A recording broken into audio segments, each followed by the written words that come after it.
Welcome to the CinemaWorks game show, where we ask 5 questions about your 3 favorite TV series. Are you ready? I'm ready. All right. In the show The Office, who said, "Don't be an idiot"? A. Michael Scott, B. Dwight Schrute, or C. Pam Beesly? I'm gonna go with A, Michael Scott. All right, that's correct. Ah! In the show The Office, David Wallace starts a company with his son and eventually sells the patent to the military. What's the name of the company that he starts? Oh my gosh. A. Suck It, B. Blast Off, or C. Dig It? It's gonna be A, Suck It. That's correct. Paul Rudd played Mike on Friends. Whose boyfriend was he? A. Rachel, B. Phoebe, or C. Monica? B, Phoebe. Wow, you're doing really good. That's correct. What color is the couch that the friends sit on at Central Perk? A. Green, B. Brown, or C. Orange? C, orange. All right, that's correct. In the show Freaks and Geeks, what was Sam required to dress as when replacing the school mascot? A. Panther, B. Viking, or C. A bee? Oh my gosh. I'm gonna go with a Viking. That's correct. Oh! You got them all right. So Awesome. what you get is some swag since Thank you got 'em. you. All right. Ah, amazing.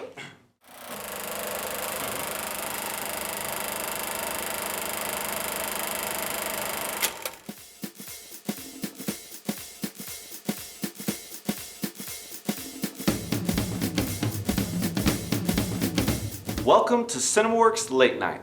I'm your host, Rowan Westlick, and on tonight's episode, we have a special guest who's originally from Texas and has worked in the marketing at the Texas Film Commission for many years, and is now the Director of Operations at the ATX Festival, which is the biggest TV festival in the U.S.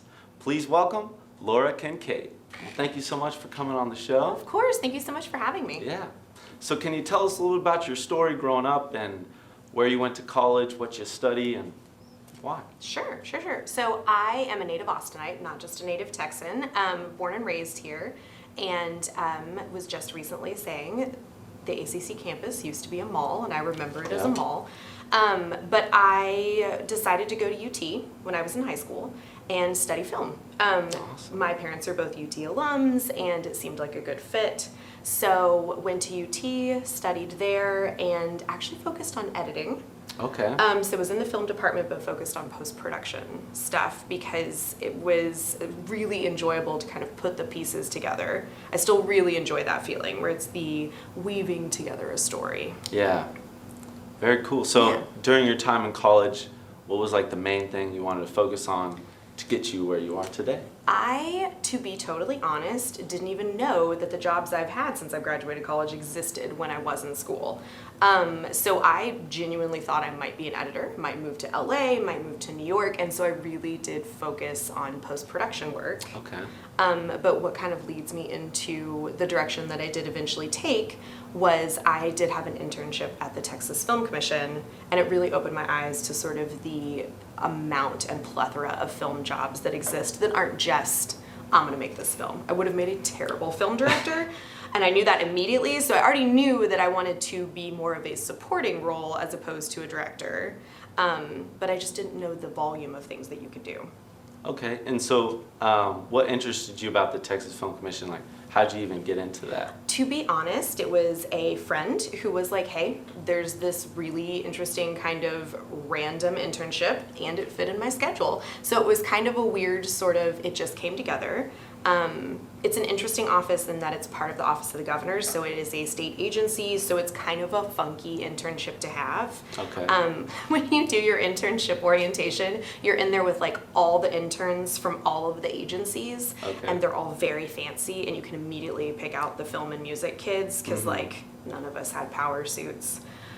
There were no pencil skirts to be found. It was a very like hilarious sort of situation.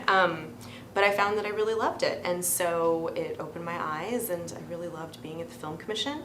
And then had one or two jobs after I graduated college, and then there was an opening for a temp position to come back, and I hopped on it. Wow. And so you were there during the height of the incentives program. How was that like? It's been stressful. Incentives are just an interesting beast. They're very complicated and people have a lot of feelings about them. The program in Texas actually was initially started in 2005, but it wasn't funded. So the framework was in place, and then I joined the Film Commission in 2007, which is when the legislature funded the program. So it really did kick off. There was some framework before I started there, but it really did kick off that year that I was there. So one of my first sort of events when we all hands on deck helped was the signing of the bill. So Governor Perry went to Troublemaker Studios and stood next to Robert Rodriguez, etc., insert additional film important person, and did this kind of beautiful ceremonial signing of a bill. Wow.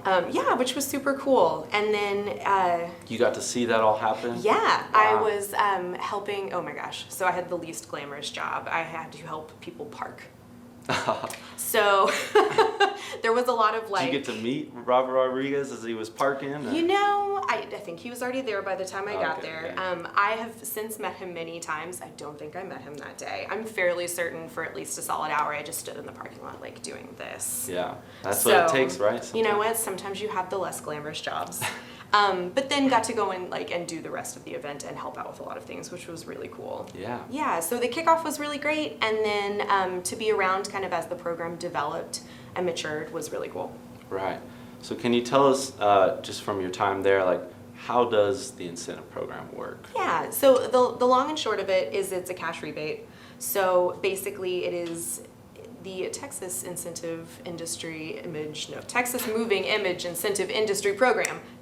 There we go. There you go. TMIP. So it is developed to encourage growth in Texas, so to help folks that are already located here, as well as bring business to Texas. Mm-hmm. So that cash rebate that you get, that cash grant that you get, is basically just sort of a check at the end of the process. You have to meet a certain number of qualifications based on what kind of project you're bringing, how big it is, the numbers of things. You have to hit sort of some checklists and definitely make sure you're eligible for the program. Mm-hmm. And then it goes through an audit, and then the check happens. So it sounds a little simple, definitely a lot of nitty-gritty in there. There's a lot of kind of negotiating and figuring out how things are going to work because there's a limited number of funds. Mm-hmm. What should ACC students know about the Incentives Film Program?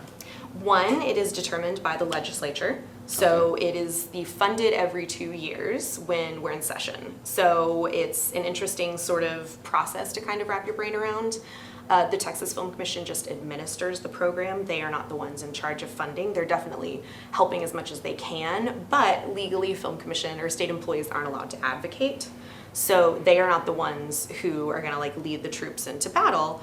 If folks are ever interested, incentives is a very hot topic. It's oh my gosh, the incentives, and everyone gets really riled up. Right. The people to kind of direct that energy towards is the TXMPA, the Texan Motion Picture Alliance. And so they're the lobbying advocacy group that really fights for bigger incentive appropriations, changes, and things like that. So they're the ones that you're going to want to get involved with if you're interested in learning more about the process. Gotcha.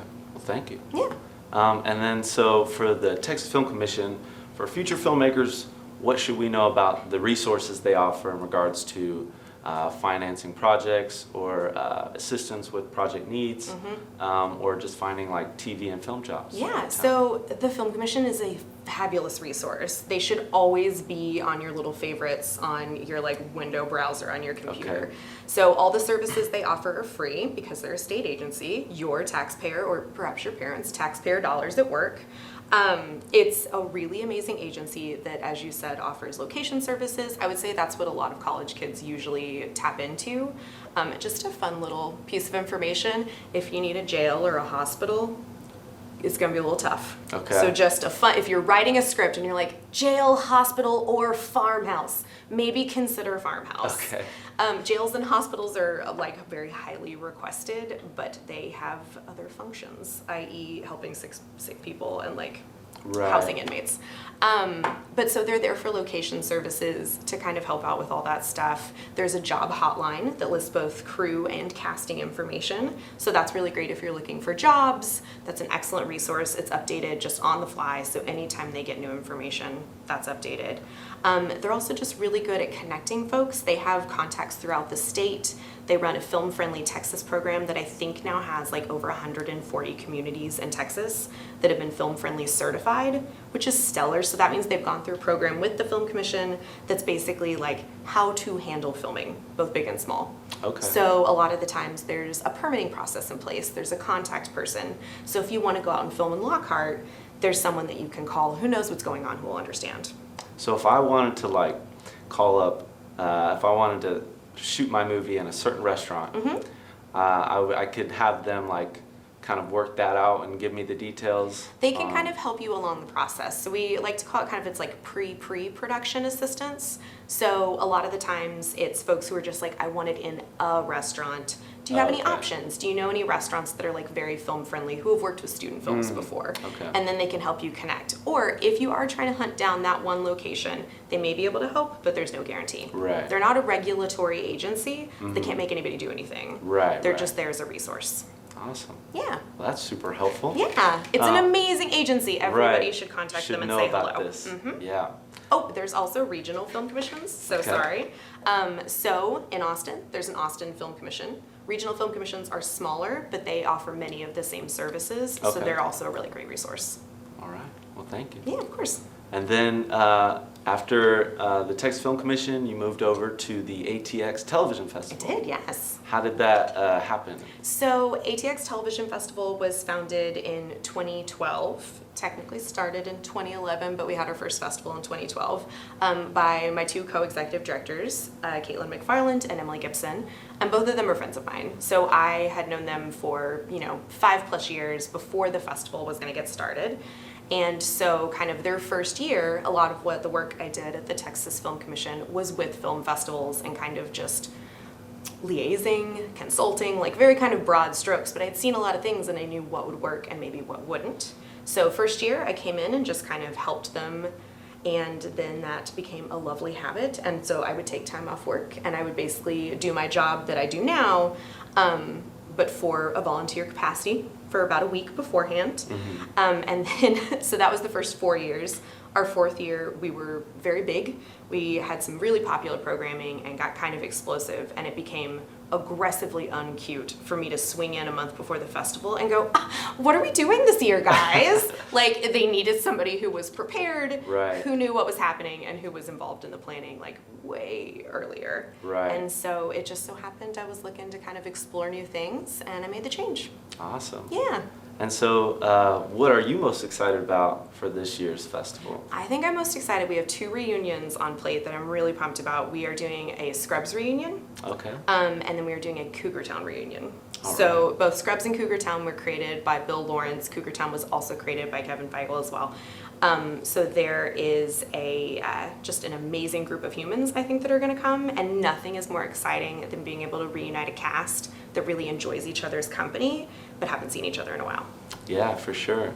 So would you say that's your favorite thing about working the festival, just being able to like reunite groups of people and stuff? To be honest, my favorite thing is much more getting to create an experience for our attendees. I really love the programming and I love the work that we do to create interesting television conversations, but my work is a little bit more focused on sort of the experience for folks. And so my favorite part, my absolute favorite part of the entire festival is opening night. It's in the Paramount Theater. Really high energy, lots of things happening, and our executive directors come out on stage and welcome everybody, and I'm usually like scurrying around backstage or running around somewhere, and I always take a minute to come down into the main theater and like look backwards at the attendees and just like watch them, and they are so excited. Yeah. They're just like these huge grins on sometimes we like watch very heavy shows, but they're just like ready for it. They're so excited, and I just like to see that they're having a great time. Yeah. And so with the show or with the television festival coming up, being in the peak of the TV era, how do you keep it fresh, and how do you like keep up with this festival? Keeping up with TV in general is just very difficult. So there's so much. There's so much TV. Yeah. We are a staff year-round of about 5. And then we do amp up, and we have amazing seasonal staff that comes on. But I will say, in terms of kind of keeping up and keeping things fresh and making sure we know what's going on, we all kind of tackle naturally different portions of the TV world. We have some overlapping interests, like the entire office watched HBO's The Outsider and like freaked out. Yeah. But a lot of the times we start our staff meetings out with what we're all watching, and it's completely different all the way around the table. So there's a lot of divide and conquer, which I think works out really well because we have different tastes. But honestly, it's all about watching new things, watching things that you maybe wouldn't necessarily have gravitated towards, like trying something new, and then trying to, we work year round to put together thoughtful conversations that are important and very timely. So sometimes that means that we have something that's kind of in the cloud for a really long time, and then it actually comes together like a week before the festival, because something will happen and we want to like make sure we talk about it. And so being the director of operations, what is your like main focus for the festival? So I finally figured out how to do this. So I have a bunch of relatives in West Texas. When I worked for the governor's office, they didn't know anything I was doing at the Film Commission, but I could just tell them I worked for the governor's office, and they were like, oh, cool. This job threw them for a loop. They were like, the television who? The festival what? So the easiest way to explain what I do is I make the rules, and then I make sure the rules are followed. Right. So I handle all the logistics and a lot of the back end stuff, so sometimes it's not super glamorous, but everything from securing our permits, working with our venues, managing our seasonal staff, making sure people have what they need. All the way down to like folding pieces of paper for like a name placard situation, big to the small sort of a thing. Gotcha. So what would you say is your favorite TV series that you like to geek out on? Oh, that's such a great question. It changes all the time. So some of my favorites, and we talked about those, but I love Friends, I love The Office. Those are kind of what I call like my comfort shows. Okay. I've seen them a bunch, so I watch them a lot of the times if I'm working, but I don't want to pay full attention because I know what's happening. Because I'm on my like 5th or 6th viewing. No shame. But like I mentioned, The Outsider has been really amazing. I loved Watchmen. So HBO has been doing some really cool stuff, which I think is great. I literally just dipped my toe into Love is Blind, Netflix's reality show, like 2 days ago. Okay. And it's really addictive. Yeah. There is no such thing as a guilty pleasure. Like, all TV is amazing for different reasons. And I really like a crime drama, a procedural crime drama. Give me anything Law and Order based, and I'm like, cool. Have you seen The Bodyguard? I have. That's a like super intense show. The best part is I never watched Game of Thrones. That's like my dirty little secret. Okay, and so I was like, this young man is so talented. He is doing such good work on this he is a new face, and like literally everybody is like, no. Yeah, he's been in Game of Thrones. Yep, he's like definitely super famous. And I was like, oh, okay, missed that one. Yeah, not gonna lie, I haven't seen it either, so I kind of thought the same thing. Oh, that makes me feel so much better. There are not a lot of us out there. Right. But yeah, that was something I was expecting to be more like NCIS or whatever. Then it was like kind of like a movie or something. Netflix has done some really incredible things, like elevating like a procedural crime drama. Did you watch The Fall? I haven't. Highly recommend. I guess I need to go see that. Highly recommend. There's like 3 seasons. It's Gillian Anderson who was on the X-Files, but it's another kind of like, she's a cop, there's a murderer, but it's just like amazing. It's such good TV. All right. How has the television, the ATX Television Festival evolved and changed over the years for you? Yeah, so we've definitely, personally for me, we're more organized. It's not a very like sexy answer, but I think any event when it first kicks off is like literally just trying to get 1 minute at a time under their belt and like make it to the finish line. And we have plans now. First year, no binders, making up stuff on the fly. This year, I think 5 different kinds of binders, like operational binders that there are many copies of that go to many different people to make sure we're all on the same page. So that's like the less exciting answer, but like deeply important. We have better infrastructure than we've ever had. I will say also just like our profile and the folks that we have, we've been really lucky to have a very amazing audience since the beginning, and they've grown in a really like organic way. So we have just an amazing TV community that comes together, and so watching them grow through the years, and like they're not festival audiences a lot of the time. So a lot of our attendees aren't folks who attend other festivals, so this is kind of a new experience for them, and it's been really cool to watch them grow and just master the festival experience. They line up like pros. All right. So what advice would you give to producer types who want to follow in your footsteps and do the things you do? Yeah, I would say keep an open mind about film jobs. Like, If you are just wanting to make a film, like you have that vision inside of you, go for it. That's awesome. If you want to work in the film industry or the media industries at large, and that's not really your jam, like there's so many avenues for you. It's just maybe like digging a little bit deeper to find out what those are. That just because you go to film school doesn't mean you have to be a director. There's lots of support services and like infrastructure jobs that you can have. In terms of event jobs, which is a little, like definitely still in the media industries, but I kind of wander into event, like work an event. Make sure it's something that you like. Running a festival is hard. Yeah. It's just a lot of work leading into it, a lot of prep work, and then it's a bunch of chaos for a couple days, and not a lot of sleeping, but like a lot of fun, but definitely like, ooh, it's 6 a.m., it's time to wake up, and I went to bed at like 3 a.m., like it's a tough job. So making sure it's something that you enjoy before you dive full into. For sure. So for students who are, in college right now trying to prep, what kind of internships or things they should be doing in college to be successful in like the film industry? Absolutely. I think internships are amazing if that's an option to you, just because it gives you a chance to try out a different industry, a different company, something that you might be interested in, but really get like an amazing experience, because everyone has to do sort of menial tasks and what have you, but like if you have a really amazing internship, hopefully you're going to be given, duties and tasks that are really just like amazing and give you a good like snapshot of what that job is like. I also just really feel like making friends with your fellow classmates. Like I have to say, like it's been really amazing knowing the people I went to school with and that I met kind of my first couple years out of college. Still people I know, still my contacts, not all located here anymore. But I have a network of folks like around the country who are like dear friends, and like we still keep in touch and we're able to use each other's resources, like throw a job here, like ask this question, like I can't figure out how to do this, do you know how to do this? Oh yeah, sure. Yeah. So it's like really, it's the college version of networking. Networking like stresses a lot of folks out, but I think it's so important. Right. Austin's a really tightly woven community, and it can be all about who you know. And so the more people that you just kind of like are able to make part of your community, I think the better. So if you have like a friend that you haven't reached out to in like a year or like years, just like reach them out. I mean, just don't be in afraid, a polite right? way, maybe Right. still. I feel like, you went silent for a year. You might want to start with like a, hey, as a more like professional lady, I'd be like, hey, can I buy you a cup of coffee?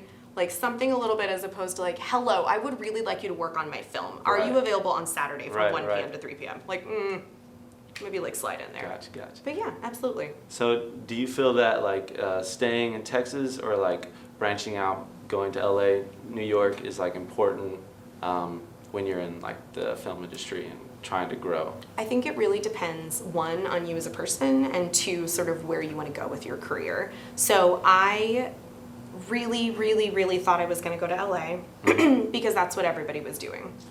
I graduated from UT in 2006, and like it was 100% migration to LA. And I kind of finally took a moment and was like, I don't want to move to California. One, had found something I really enjoyed with the Film Commission and wanted to explore that. And two, I'm just a little too Texan. I like to visit LA. I don't want to live there. It's just not my place. So, but that's very personal to me. So I think it's very much kind of really figuring out what you want to do. If I had wanted to be a literary talent agent, I was like, I want to find books and I want to turn them into movies. You're going to have to go to New York. You're not doing that in Austin. Yeah. Like that's just kind of the nature of what that business is. So it's like you need to find out where that hub is. Also, like I have friends who commute LA to Austin. Like we're in a weird place in terms of stuff like that. I think, excuse me, the important thing is knowing that if you want to stay in Austin, you are not cutting yourself off at the knees. Like there are lots of opportunities here. It's an amazing creative city that is fantastic, has a great community, is friendly, is still Texan. And there's a lot of opportunities here. They may just look a little different than what you imagined. We're a scrappy state. So like if you really want to be a producer, you may produce an indie film 1 week, and then a couple weeks later you may produce a commercial, because like that's where the money is. That's how you kind of can put together a career. So it's kind of maybe just re-envisioning what that looks like if you want to stay here. All right, so for this year's ATX Television Festival, can you tell us when it's happening? What are the dates? Yes, so the dates are going to be June 4th through 7th, 2020, and we are located all in downtown Austin.